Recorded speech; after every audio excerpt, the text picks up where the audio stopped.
Bonjour, j'espère que vous allez bien. Je suis contente de vous retrouver cette semaine pour un nouveau podcast sur l'opposition de Pluton en Capricorne à Mars en Cancer. Alors, je tenais vraiment à faire un podcast sur ce sujet, ça sera pas très long je pense, mais ça vaut le détour parce que c'est quelque chose qui ne se reproduira jamais de notre vivant. Le fait d'avoir Pluton en Capricorne avec Mars en opposition dans le signe du Cancer. Alors pourquoi c'est important ? Parce que Mars et Pluton ont une relation particulière. En fait, avant 1930, c'est-à-dire avant qu'on découvre la planète Pluton, c'était Mars qui régissait l'énergie du Scorpion.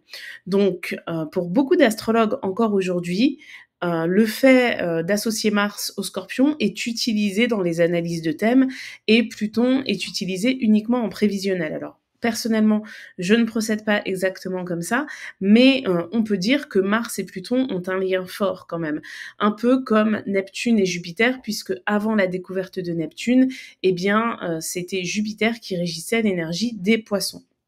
Donc, avoir cette opposition sur l'axe Capricorne-Cancer, c'est quelque chose qui marque, à mon sens, vraiment la fin du cycle de Pluton dans le signe du Capricorne, chose qui ne se reproduira jamais de notre vivant. Pour rappel, Pluton en Capricorne, c'est une présence de cette planète depuis 2008. Il y a eu une incursion en Verseau l'année dernière, en 2023. Si je dis pas de bêtises, c'était entre juin et septembre où Pluton est passé rapidement en Verseau. Et c'est vrai que pour beaucoup d'astrologues, ça n'a pas été précisé dans les horoscopes annuels 2024, mais Pluton est retourné pour la dernière fois en Capricorne depuis début septembre, il me semble, et il va quitter ce signe le 19 novembre. Donc là, cette opposition à Mars, pourquoi je vous en parle maintenant ? Normalement, c'est parce que je fais tout ça à l'avance, ce podcast, il sortira le 16 octobre, et le 16 octobre, Mars sera à 22 degrés du signe du Cancer. Donc l'opposition, elle va commencer à se faire ressentir à partir de cette date, et elle va durer jusqu'à ce que Mars quitte le signe du Cancer, et ça se fera le 4 novembre, quand Mars entrera dans le signe du Lion. Donc vous voyez, ça fait un peu plus d'une quinzaine de jours où on va avoir cette énergie de tension qui peut effectivement être ressentie. Alors, sur le plan personnel, peut-être sur tout ce qui va toucher l'axe Cancer-Capricorne, donc d'un côté la famille, les responsabilités familiales, le foyer, donc ça touche les enfants, les parents, le fait de déménager, de redécorer, d'agrandir son logement, etc., ou de trouver un logement, même pour les personnes qui sont en recherche. Et avec le Capricorne, en face, on a la vie responsable dans la société, donc le travail, l'autorité que l'on a par rapport à notre job, que ce soit l'autorité financière, l'autorité en termes de connaissances, etc. Le signe du Capricorne, c'est aussi un signe, bien évidemment, qui parle du karma. Donc, à mon sens, ça accentue quand même quelque chose d'un peu karmique, d'autant plus que Mars est en Cancer. Le signe du Cancer, il est régi par la Lune, et on en parlera dans le prochain podcast, mais la nouvelle Lune en Scorpion aura lieu avec cette opposition, puisque cette opposition, elle se termine le 4 novembre, et la nouvelle Lune en Scorpion, elle aura lieu le 1er novembre. Il y aura un podcast sur ça, ne vous inquiétez pas. Donc, pourquoi je voulais parler de ça ? Parce que c'est un peu... ce sont des astres qui symbolisent, alors, bien évidemment, l'ambition, l'indépendance aussi, surtout pour Mars, mais Pluton représente aussi le fait d'être isolé, d'être seul, d'être vraiment focus sur ses projets, et il y a un côté vraiment destructeur dans cette opposition. La carte que j'ai mise pour les personnes qui suivent ce podcast sur YouTube, c'est la carte du 3 novembre 2024, qui est le jour où l'opposition sera vraiment exacte. Donc 2 jours après la nouvelle lune et 1 jour avant que Mars entre dans le signe du Lion. Donc cette opposition, elle se fera ressentir, particulièrement ce jour-là, mais en fait, si vous voulez, c'est un peu comme alors un volcan. En plus, clairement, le volcan, ça peut être quelque chose de très bélier et de très scorpion dans la définition que l'on donne à ces signes, mais c'est un peu comme un volcan en fait. Vous avez la lave, je sais plus comment ça s'appelle, mais le magma qui monte jusqu'à l'explosion en fait.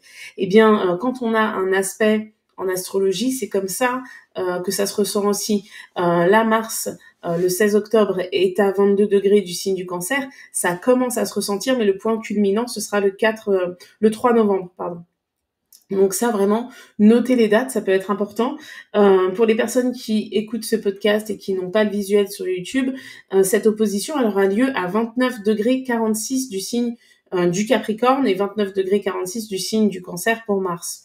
Donc si vous avez des astres aux alentours de ces placements, ça peut avoir un impact assez fort, l'envie de réformer, de restructurer les choses, voire même de détruire quelque chose. Je vais prendre mon exemple parce que j'ai la lune qui est dans le signe du Cancer.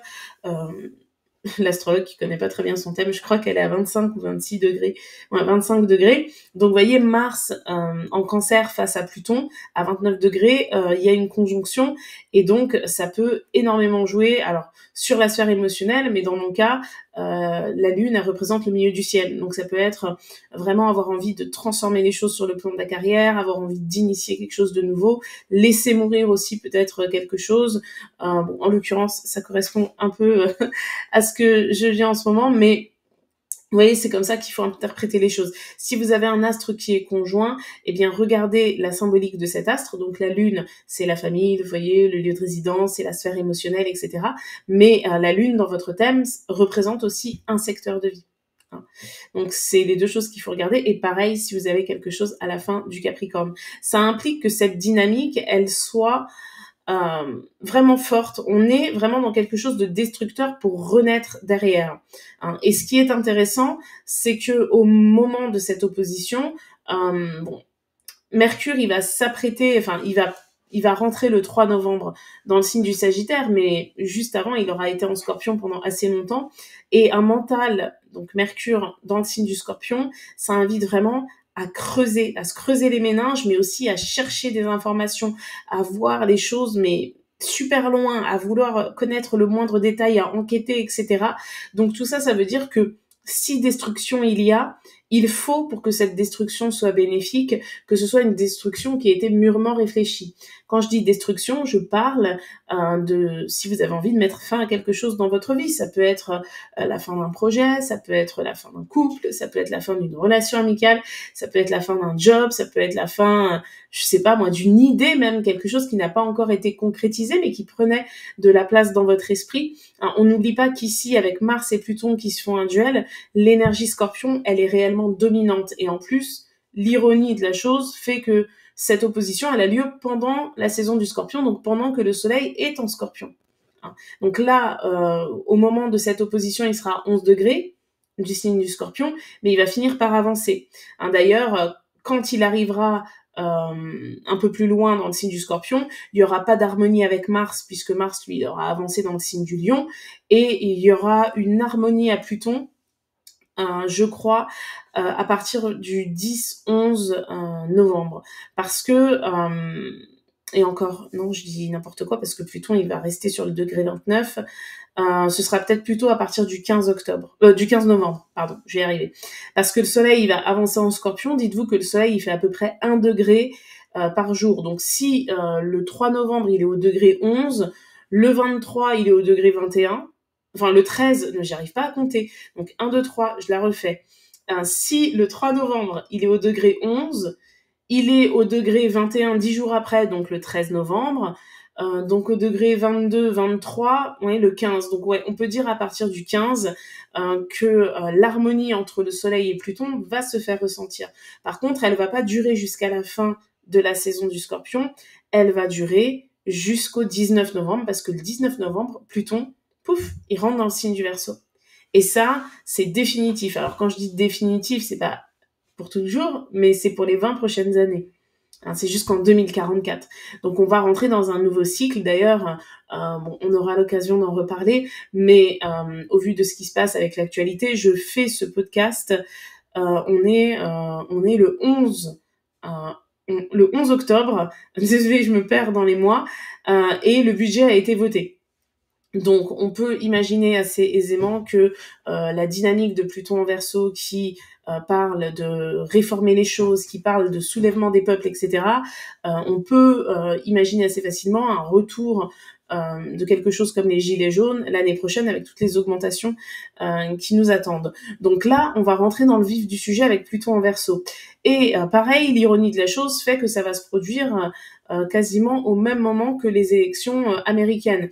Alors c'est vrai que on est en France, mais les États-Unis, ça reste la première puissance mondiale, en tout cas officiellement. Donc, qui est à la tête de ce pays, ça a toujours un impact sur nous, hein, forcément.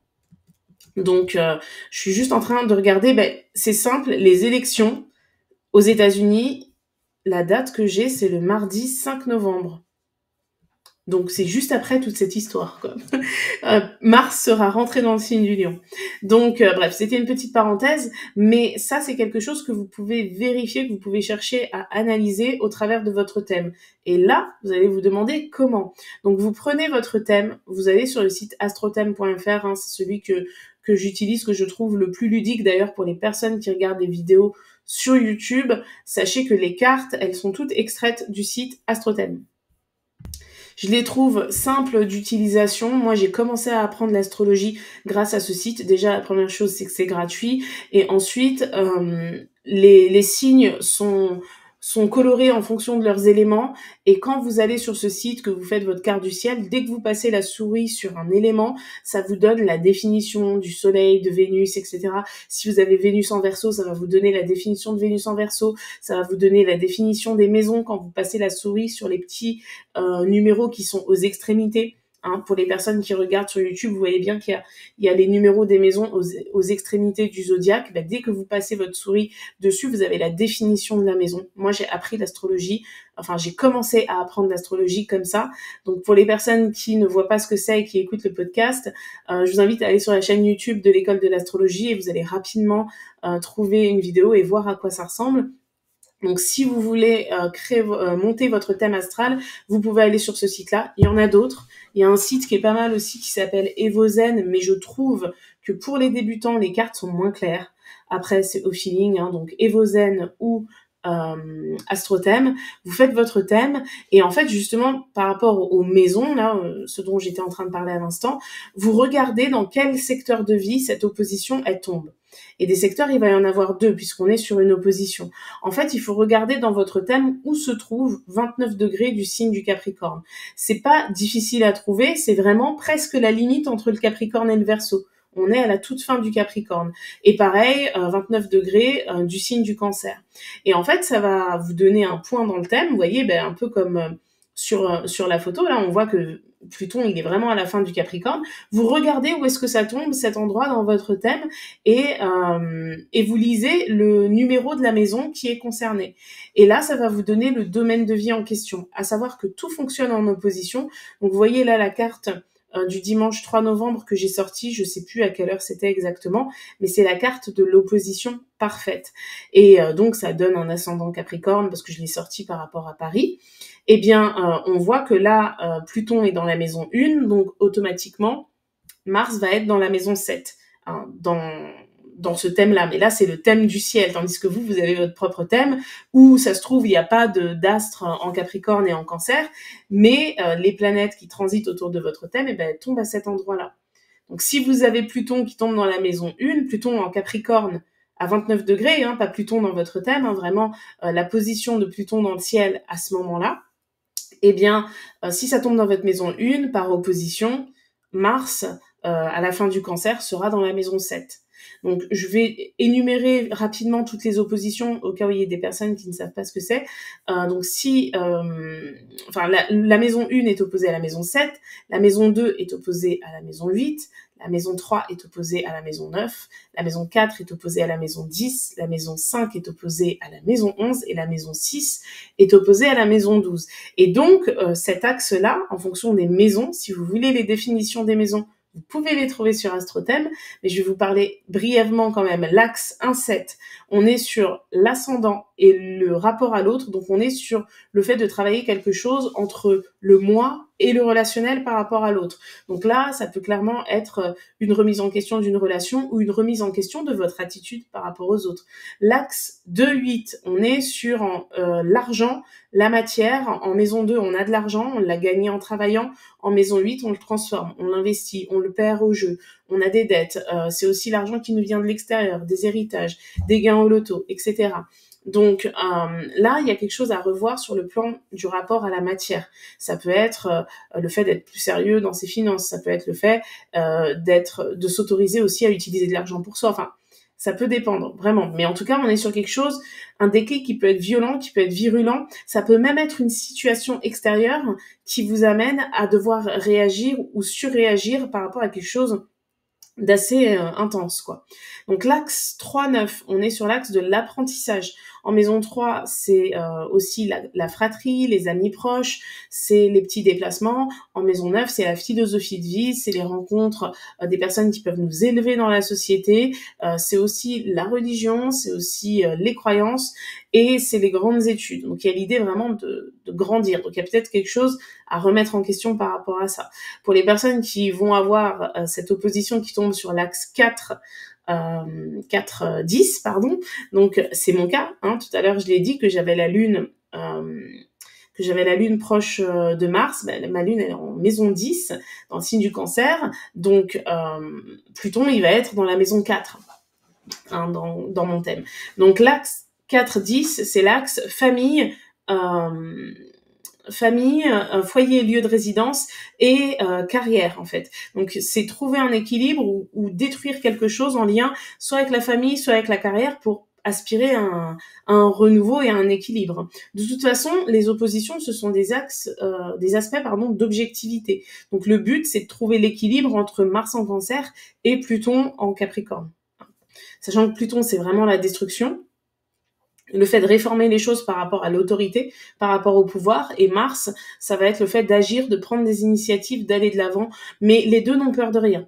Et quand on a peur de rien, souvent on manque de prévoyance et on peut facilement tomber. Donc c'est vraiment l'équilibre à trouver.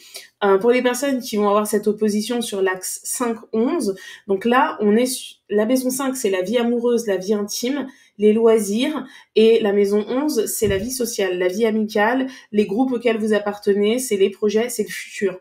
En fait, on pourrait presque dire que la maison 5, c'est l'instant présent, c'est l'enfant intérieur, c'est vraiment apprécier les belles et bonnes choses de la vie, partager de l'amour, partager de la joie, jouer aussi. Et en maison 11, c'est les projets, c'est le côté humaniste en fait, c'est le côté collectif. C'est on s'engage pour une cause, on s'engage avec les autres, mais dans un groupe, pas juste avec une personne. Donc là, il y a peut-être un équilibre aussi à trouver entre la vie amicale, la vie amoureuse, entre ce que l'on est capable de créer et ce qu'on est capable de créer devant les autres, ce que l'on a envie aussi d'avoir en termes de confort, etc.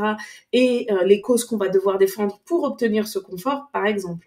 Et les personnes qui vont avoir cette opposition qui tombe sur l'axe 6-12, la maison 6, c'est la maison du travail, de l'organisation, de la santé physique, de l'hygiène de vie, et la maison 12, ça va être la maison de la spiritualité, de l'inconscient. En fait, on est dans le secteur de vie qui est complètement détaché, déconnecté des réalités, et la maison 6, on est dans le secteur de vie qui cherche à organiser de manière parfaite la réalité. Donc, on a l'imaginaire et la perfection de ce que l'imaginaire peut apporter. On est aussi relié aux croyances. Et en fait, c'est l'axe de la perfection. La Vierge, parce que les maisons, elles sont rattachées au signe du zodiaque. Donc, quand on vous dit maison 6, c'est rattaché dans sa définition au 6e signe du zodiaque. Après, on n'a pas tous la maison 6 en Vierge. Et la maison 12, du coup, elle est rattachée au 12e signe, donc le signe des poissons. C'est un mini-cours, ce podcast. Et c'est vrai que l'axe Vierge-Poisson, pour moi, c'est un axe qui est en quête de perfection. Irrationnel pour les poissons et très rationnel pour la Vierge. Donc, il y a l'idée de faire toujours mieux, d'être serviable. C'est aussi un axe qui va parler de l'abnégation et du fait de se sentir utile dans ce monde, pour les autres, etc. Donc, il y a quelque chose à détruire et à réformer par rapport à ça. Et d'une manière générale, peu importe l'axe dans lequel vous avez cette opposition qui tombe, Mars apporte un besoin d'indépendance. Une combativité qui est reliée vraiment au moi. Donc il y a l'idée de se battre par rapport à ce que l'on souhaite, et c'est quelque chose qui pousse d'une certaine manière vers une forme de solitude. D'ailleurs, faut pas oublier que le Capricorne, il représente la solitude. Donc voilà, je trouve que c'était important de faire ce podcast. Je sais pas si on va beaucoup en parler, mais je trouve que c'est vraiment une opposition qui est majeure dans le sens où elle ne se reproduira plus jamais de notre vie. Puisque Pluton en Capricorne, c'est fini, c'est dans 248 ans. Normalement, on ne sera pas là, ou en tout cas pas dans la même existence. Donc voilà. Qu'est-ce que je voulais dire aussi ? Je voulais dire autre chose, mais je ne sais plus ce que c'est. J'enregistre ce podcast très très rapidement, mais en tout cas, ça prend vraiment effet, je trouve, à partir du 16 octobre. Donc je trouvais ça intéressant de sortir ce podcast à cette date-là. Ça dure jusqu'au 4 novembre. Et vraiment, ça pousse à l'introspection aussi. C'est quelque chose qui se fait pendant la saison du Scorpion. Donc le Soleil, qui est quand même l'astre de vie, il est en Scorpion.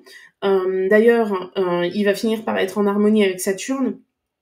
Et Saturne, c'est la planète du Capricorne et c'est la planète de la construction. Elle se trouve dans le signe des Poissons. Donc il y a l'idée de se regarder en face, en fait, de vraiment découvrir peut-être presque la personne que l'on est au fond de soi, avec les défauts, parce que c'est ça qui est sombre avec l'énergie du Scorpion, c'est qu'il n'y a rien de lisse. Là, on va vraiment creuser, chercher, faire sortir des choses qui sont pas forcément agréables en fait, mais on a tous une part d'ombre, et il y a vraiment l'idée d'aller creuser là-dedans pour ensuite, avec Mars, pouvoir agir d'une manière indépendante et un peu offensive par rapport, quelque part, j'ai même envie de dire par rapport à la vie, parce que la vie, elle est quand même assez violente, surtout, j'allais dire surtout le contexte dans lequel on le vit actuellement. C'est vrai que je trouve que c'est un contexte qui est violent, d'autant plus que, mais un jour je pense que je ferai un podcast sur ça aussi, on est surexposé à l'information, on est surexposé à la connexion. Il y a pas très longtemps, j'avais une discussion avec une amie et on se disait, purée, on n'a pas 40 ans et on est fatigué. J'ai l'impression que nos parents n'étaient pas fatigués comme ça à notre âge, pourtant ils avaient plusieurs enfants, etc. Et en fait, la grande différence, alors je dis pas qu'ils étaient pas fatigués, peut-être que c'est nous aussi qui ne nous en rendions pas compte quand on était enfant, c'est très certainement ça, mais je trouve qu'en ce moment, on est beaucoup à être épuisé. J'avais fait un sondage sur mon compte Instagram et vous aviez été beaucoup à me dire ça, et je pense que ce qu'on a par rapport aux générations d'avant, c'est qu'on est surexposé à l'information. On est toujours au courant de tout. On le tourne aussi à la rigolade parce qu'il y a des mèmes sur les politiques, etc., ou sur tout ce qui peut être dans les news, et on a l'impression que c'est du divertissement, alors qu'en fait, on est en train un peu de se bourrer le crâne. Et je pense que la détox digitale, c'est quelque chose de très important, qui est difficile à faire, parce qu'aujourd'hui, on a besoin du téléphone pour tout, et même si on y va juste pour regarder quelque chose, c'est très facile d'être distrait, mais je pense que c'est quelque chose qui nous épuise, vraiment. Avant, on regardait les infos, c'était le JT de 20h à 20h30, et puis fin, en fait. Si on voulait plus d'infos, fallait acheter un journal, en fait, ou fallait attendre le lendemain 13h. Avec les chaînes d'infos en continu, plus les applications d'infos, plus le fait que maintenant il y a des médias comme Brut, etc. Alors, je dis Brut, j'ai rien contre Brut, mais c'est pour citer. En fait, on est toujours au courant de tout, et je pense que c'est quelque chose qui épuise. Bon, là, ce que je vous ai dit, c'est clairement un avis personnel. N'hésitez pas à partager votre avis en commentaire si vous en avez envie. Mais en tout cas, voilà, je trouve que cette opposition, elle symbolise vraiment le fait de, quelque part, faire le ménage en soi, et ça peut impliquer effectivement d'être déconnecté de tout ce genre de choses, parce que là, il y a vraiment l'introspection qui est recherchée. Cette opposition, elle a lieu dans l'axe Cancer-Capricorne, c'est un axe eau et terre. Pendant une saison d'eau, la saison du Scorpion, et le Soleil en Scorpion, il va finir à un moment donné par être opposé à Uranus en Taureau. Donc on a des oppositions fortes durant cette saison qui se jouent sur des axes qui sont des axes eau et terre, et l'eau et la terre, ça invite vraiment à l'introspection. J'ai même envie de dire que l'astre qui symbolise l'expansion et le fait de grandir, si je puis dire ouvertement, c'est Jupiter, et Jupiter, il est rétrograde, et il est même en dissonance avec Saturne. Et Saturne, il agit comme un frein. Donc, regardez comment ça joue dans votre vie, par rapport à votre vie, aux situations que vous êtes en train de traverser, mais c'est une bonne période pour vraiment détruire quelque chose qui vous est néfaste. Et quand je dis détruire, c'est un mot qui est fort, hein, mais il n'y a pas forcément l'idée de casser un mur ou quoi, mais c'est vraiment de détruire presque une partie de soi qui nous auto-sabote, hein, pour régénérer, hein. N'oubliez pas que le scorpion, c'est le phénix, hein. Donc il y a vraiment cette idée de se laisser mourir à soi-même pour renaître et repartir sur quelque chose qui nous convient mieux, mais qui est aussi peut-être plus sage. Voilà. Bon, j'ai terminé ce podcast. J'espère qu'il vous a plu. N'hésitez pas à laisser des commentaires et à noter le podcast aussi sur vos applications d'écoute. Et moi, je vous dis à très vite pour un prochain podcast.